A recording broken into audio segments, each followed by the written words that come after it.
Well, hello, Internet, and welcome to my JavaScript tutorial, which teaches you JavaScript while creating real projects. And in today's video, what we're going to do is we're going to explore the Doomsday Algorithm. And why it is really cool is a mathematician named John Conway discovered a way to determine the weekday for any date in history in your head.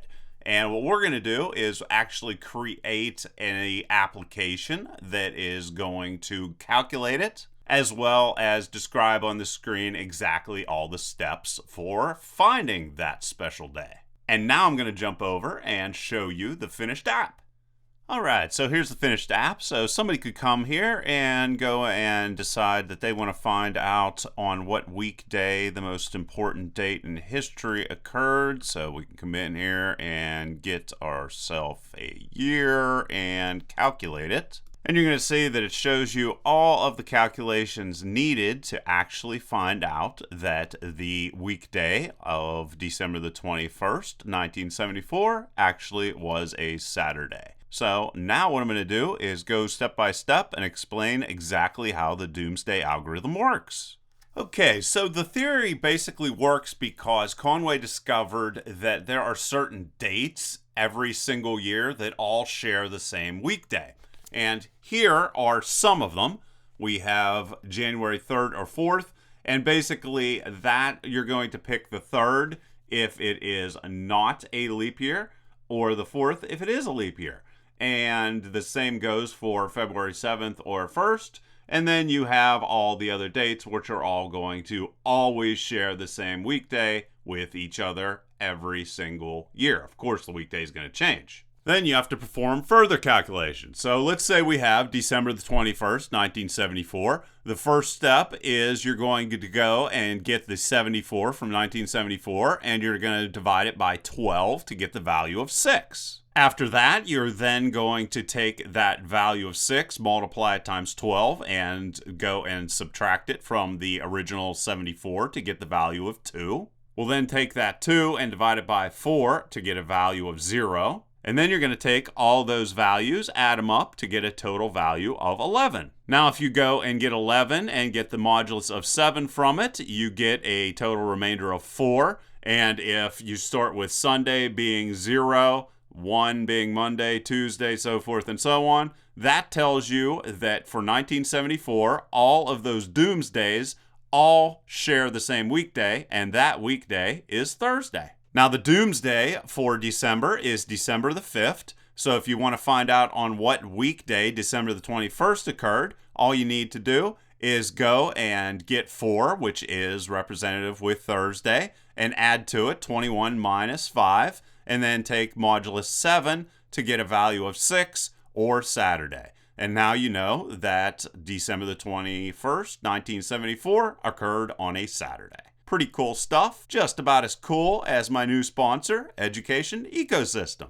Well, I know you like free educational videos, and Education Ecosystem covers many of the topics that I don't cover, such as data science and artificial intelligence, cryptocurrency, cybersecurity, and it's all free. And what is really cool is that everything is self-contained. I wish I could do this on YouTube. So here's all your playlists, and they do long-form videos that are, an hour and a half, and so forth. And you can see all of the project files are downloadable. You can ask questions. All of the course outlines are available all here, and you can leave reviews, of course, and so forth and so on. Here's one on machine learning for stock market trading. Here they make an entire Minecraft game using Unity. Here they go into a dramatic amount of detail about cryptocurrency. Then they have ethical hacking, and everything's free. So please go and check out Educational Ecosystem, and the link is in the description below. All right, so here's our finished project, and I'm going to style everything using Bootstrap because I think that's pretty easy. And to do that, you're going to want to go to getbootstrap.com, and I'm using the version 4.3 version. And you're going to want to come down here, and you're going to want to copy these 2 lines right here, which is for jQuery and Popper. And you're going to paste those first into the HTML I'm going to show you in a second, and then paste this one underneath of it.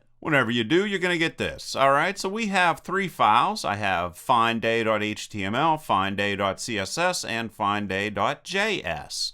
And of course, HTML, style sheets, and JavaScript. So we just have basic HTML markup right here, and I'm going to be typing in and explaining every single line of code, and just basic definition of your character set, your title. Here's all the stuff you just copy and pasted. And then down here, I'm going to start designing everything. And you feel free to pause the video and work the way you'd like. And also in the description, I have all the code you can copy and paste. Now, the very first thing I'm going to do inside of this container is create another container that is going to be used to unify styling. And this is specific to Bootstrap. And to use it, you're just going to go div, class, and you're going to type in Jumbotron. All right, and then we're just going to create everything else afterwards. So, as you saw previously, I have a title at the top of the screen. So I'm going to give this a class name of text center, which is of course going to center it on our screen. And I'm going to type in exactly what you saw. So enter date to get day. Then I'm going to start creating all of my forms for my select boxes. So I'm going to say class is equal to and form inline. And this is another specific to Bootstrap.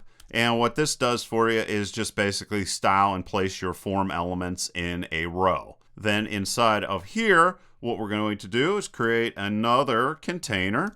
So div and class is equal to container. And I'm also going to type in h-100, which is going to set my height as 100%. Then inside of here, I'm going to place all of my elements in a row. So div class equal to row. And then I want to also have them be justified to the center. So justify content center. That's what that does. And then again, have them be 100% in height. And then I just start throwing in all of my select boxes.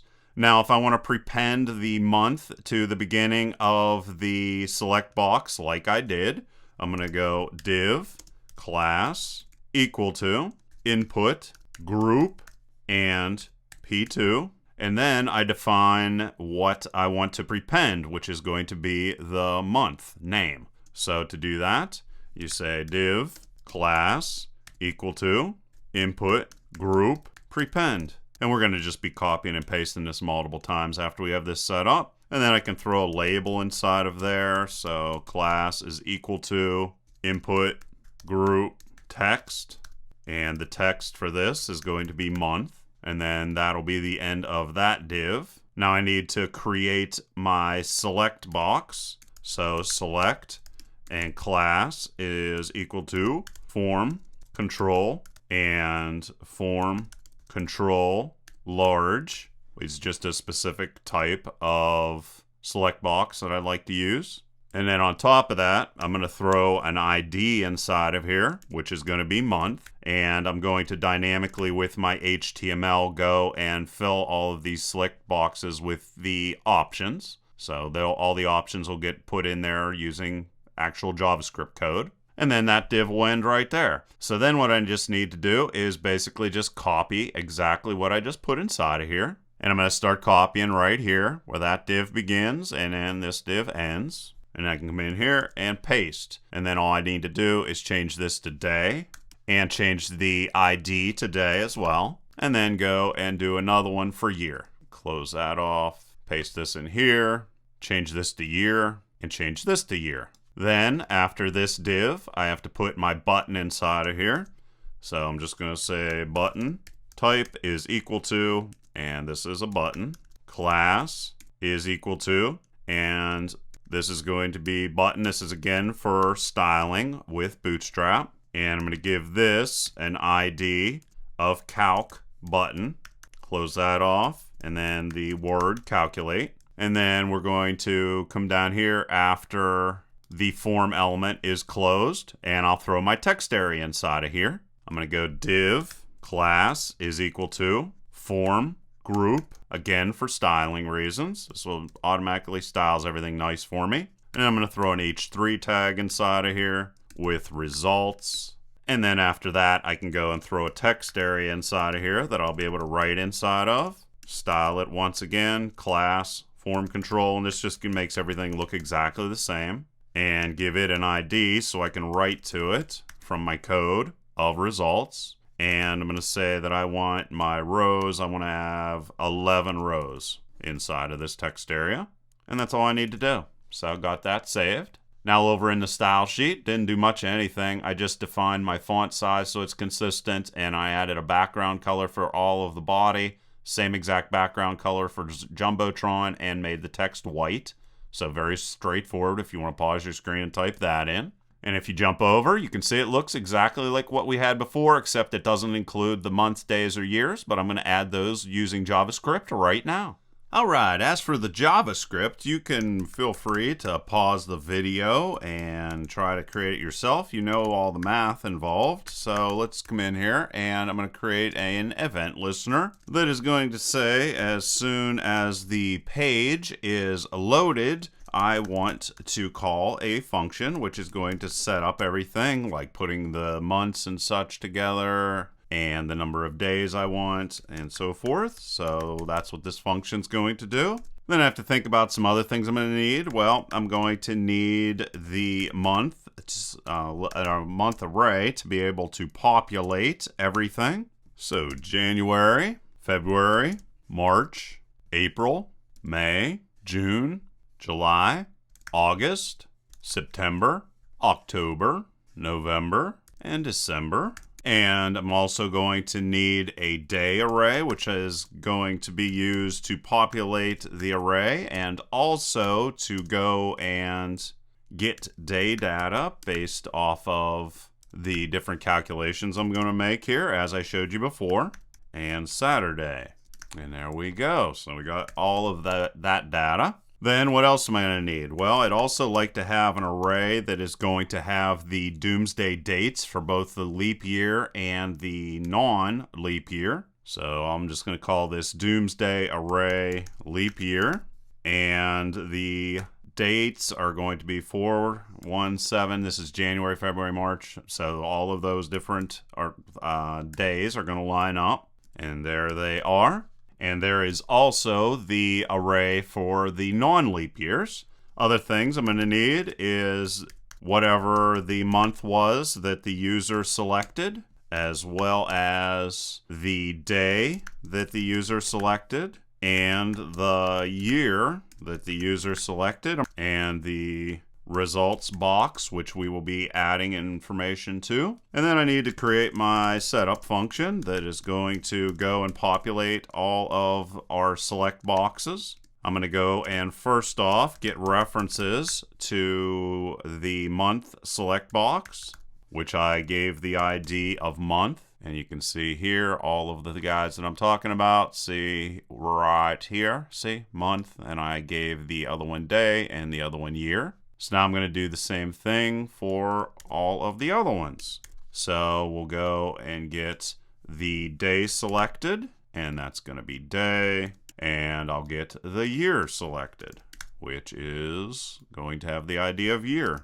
And I'm also going to have the calculation button, which is calc_but, and also the results text field or text area. So this is results box, and I gave it the name of results. Another thing I want to do is I want to go and get whatever this specific year is that we're currently in, so that it will automatically update each time a new year comes about. So get full year, and I'll have that, and I'll also be able to use that to populate the year select box.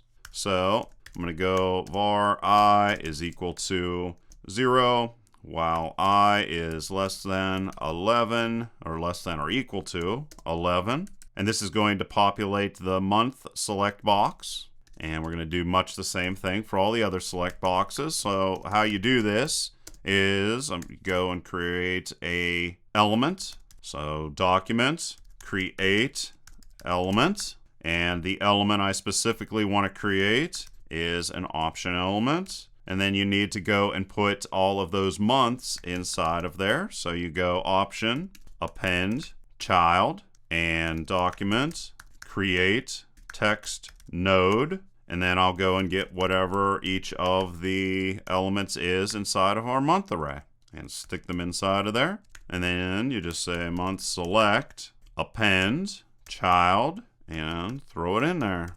And now I need to do that for our other select boxes. So basically exactly the same thing. I'm going to change these, even though I don't have to, just because I want them to have different names. And for our days, I'm going to change this to day select. And then I can come in here and change this, get rid of this because we're not using the month array, obviously. Just throw in the days, and everything else is the same. And then finally, we'll have our years. This is going to be slightly different. I'm going to change this to K, K. And this is going to start off with whatever the current year is. So this year, which is something I just found. And I'm going to go up to 1900, greater than or less than, and change this to K. And then we'll decrement from the current date downwards. And then I can just change this to K. And the only other thing I want to do in my setup function is go calc but add event listener. And whenever it is clicked, I want to call a function that is going to be called get results. And if I did everything right, when I reload this, I'm going to get all of my dates. Whoops, I messed up. I accidentally stuck those in there. Let's go back. I need to go and change this to year, select, reload, and now I have all my dates, and I'm going to have all of my possible date. Oh, why did I do this to 11? I want to do this to 31. How about that? So 31. And there we go, on to 31, and then we're going to have years, which is going to go to 1900. Good stuff. Everything's set up and working. Good, and that's a good thing. Actually, probably should change the day to start off at 1 because there's no such thing as a day 0. All right, so got all that set up, and now I need to create my function get results, and then we're done. So this is going to be a lot more crazy and complicated because we're going to be printing out text, but the algorithm is pretty straightforward. So what I'm going to do first is I'm going to go and create get results string, and then I'll just be adding stuff to it. So first I'm going to go 1 point and throw that message on the screen, and then I'll be adding to it. So the very first thing I need to do is get the last 2 digits of the year, if you remember earlier in the video. So I'm just going to call this year 2 digits. And how you get that is you go year select, value, and convert it into a string, and then go substring, and I want the last 2. How you get the last 2 is by putting -2 inside of there. Then I want to go and divide that year by 12, and I'm going to call each of these individual calculations calc. So different versions of calc. So this is the first calculation I'm doing, and I need to round down. So I will say year 2 digits and divide it by 12, just like I showed you at the beginning of the video. And then I just need to add all of this to my result string that I will output onto the screen. Exactly like that. So there we go, and we'll be able to put all these different calculations in here. And then here I can say results box, enter HTML, and set it to the result string. And we can test it, calculate, and you can see divide the last 2 digits of the year by 12. So I have 19 inside of there, divided by 12 is 1. And then you can see this, and then I just need to add to that result information. So how I will add to that is to go and subtract the previous calculation and then multiply it times 12. So then what I'll do is go and get our next calculation, which I'll call calc2, and I'll go year 2 digits minus the previous calculation multiplied times 12, just as I did before. And then I'll go and add that to our results information, which we will then put out on the screen. And we'll just keep making these calculations over and over again. Next thing I need to do is divide the previous calculation by 4. So this is going to be calc 3. And again, I want to round down. So I'll say math floor calc 2 divided by 4. And then I'll have that set up. Then I just go and put in the next one of my result string pieces of data, and I'll put that onto the screen. Actually, maybe separate these like this, makes a little bit more sense. And then this is going to be calculation 4, which is going to be equal to, well, actually, you know what I'm going to do first is I need to figure out if we're in a leap year or not, because there's something called an anchor day, and you find that by each century has a different anchor day. And if the anchor day starts with a 1, or if the year starts with a 1, it's because we also have 2. So, for example, 1992 versus 2001, each of those has a different anchor day. So if it starts with a 1, the anchor day is going to be 3. And if it starts with a 2, the anchor day is going to be 2. So I have to go and make that work. So how I'm going to do that is I'm going to go and first off, get the first digit of our year. So first digit year is equal to, and I'm going to say string year select value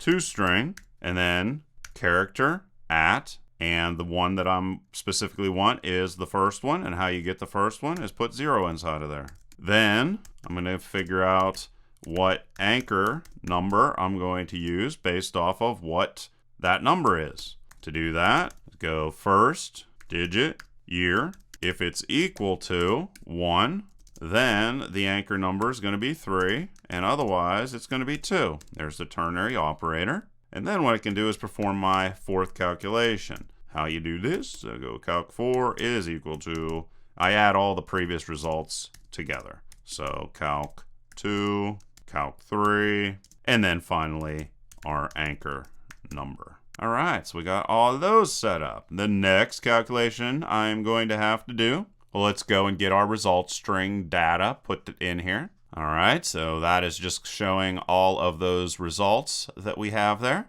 based off that calculation. Then what I need to do is take the modulus of 7 from the previous result to get a value between 0 and 6. Modulus returns the remainder of a division, and it's just a nice, easy way to make sure that the value it returns is less than 7. And like I said before, 0 through 6 is going to represent each of the days, and we're going to start with Sunday being 0. So what I need to do is just go let calc 5 be equal to the results of calc 4 modulus 7.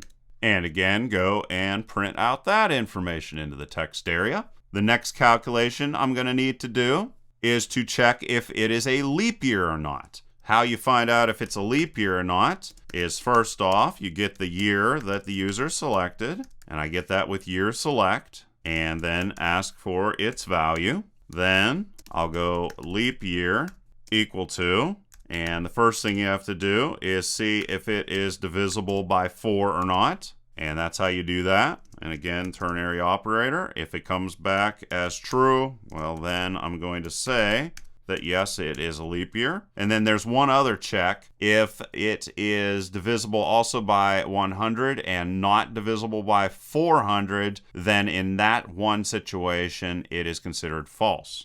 It is meaning that it's not a leap year. So I'm going to say if year modulus 100 is equal to 0 and year modulus 400 is not equal to 0, well then in that situation I'll say leap year is going to be equal to false. Otherwise it's going to be true. Then I'll say result string is equal to result string, and then output to our text area if it is a leap year or not. All right, so we got all those set up. Now what I need to do is find the day by adding or subtracting the Doomsday, which has the value stored in calc 5. And let's just show you an example. So let's say that it's January the 1st, 2001, and you want to find the day for it. What we're going to do is find the Doomsday, which is going to be 3. And you can see this is January. Come way up here. See right here? Not a leap year. There's the 3. So that's where the 3 comes from. Then we're looking for what is the day on the 1st. Then we also have the Doomsday for calc 5, which is actually going to be Wednesday. So what that tells us is on January, not a leap year, the Doomsday is going to be 3, and for that year, Wednesday is going to be the day that is the same for all of the other Doomsdays in that specific year. So this is how I'm going to perform that calculation. However, I'm going to have to perform a different calculation in which we're searching for a day that is greater than the Doomsday that is right up here. So how that's going to work, if, for example, we're going to be looking for 4, well, the Doomsday is going to be the same because we're in the same year and it's also January. So that's the day code that lines up with. And remember, it goes Sunday is 0, Monday is 1, and so forth and so on. So again, we will take that day code and we will add to it 4, which is the day that we are specifically looking for, minus the Doomsday. All right, so now all I need to do is go and write all that code and everything will work. All right, so what we're going to do is first I'm going to go and get the day that the user selected. So I'll say day select and value, and that will get it for me. Other pieces of information I'm going to need is the month that the user selected. So month selected, and I get that by going month select again and value. And then I'm going to convert that to a string. I'm going to need to get the month index because I'm going to need that to be able to find out what the Doomsday for the specific month we're using is. So I'm going to go month array, index of, and month selected, because month selected is going to be the string version of the month. Then I can go and I'm going to have something called the day index, which is ultimately going to be used to figure out what the actual day is. And then I'm going to have something else called the Doomsday day, which is going to be these numbers right here. Okay, so I'm going to be basically just going creating these little algorithms here down below. And the Doomsday day I will put down here. There is going to be the information that I output onto the screen. Now the very first thing I'm going to have to do is check if it is a leap year or not, because I'm going to be using different arrays depending upon that. So I'm going to say Doomsday day, if it is a leap year, is going to be equal to the Doomsday array leap year, and then I can throw in the month index to get that specific day. Again, I'm using these guys right here. I know I keep showing it, but I just want to make sure it makes sense. Else, if it is not a leap year, then the Doomsday day is going to be taken from the other array. So we'll say not leap year. All right, so now that I got that set, I can just go and create everything else. So let's throw this here as a guide so that I can write everything. So what I'm going to do is I'm going to say if our day that we're searching for is smaller than my Doomsday day, well, in that situation, what I want to do is set day index equal to calc 5 minus my Doomsday day minus the day that I'm searching for. And then I put the result information out. All right. And otherwise, else if it's going to be the opposite, day is greater than my Doomsday day, well then I'm going to use this example right here. So let's just go and paste that in there and go and have it work. And it's going to be very similar. I'm going to say day index is equal to calc 5 again plus day minus my Doomsday day because it's greater than that. And then if we reach a point in which the day index is greater than or equal to 7, what I want to do is go and use modulus 7 to knock it down so that it will fit within these specific, the day array. So 0, 1, 2, 3, 4, 5, 6.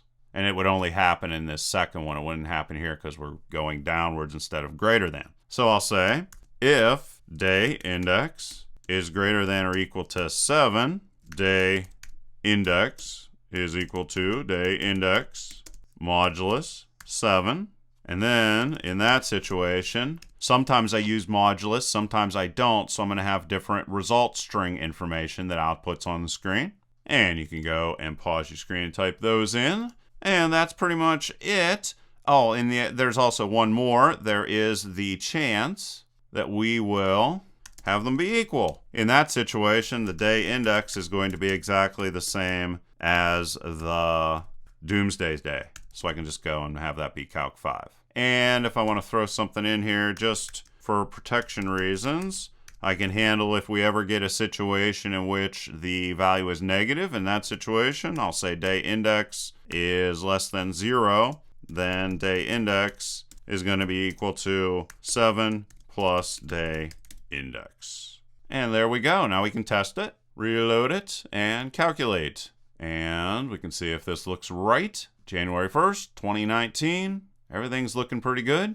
And I can go check it versus Google. And you can see here, Tuesday, January 1st comes back as Tuesday, and so forth and so on. If you have any issues, of course, go and check out the code that is in the description. Well, thank you for joining me for this tutorial. I decided to really jazz it up here and have some fun with it. Hopefully you enjoyed it as well. You can see here some other tutorials you may like as well. And if you like the video a lot, why don't you go ahead and subscribe and hit that bell. And like always, please leave your questions and comments below. Otherwise, till next time.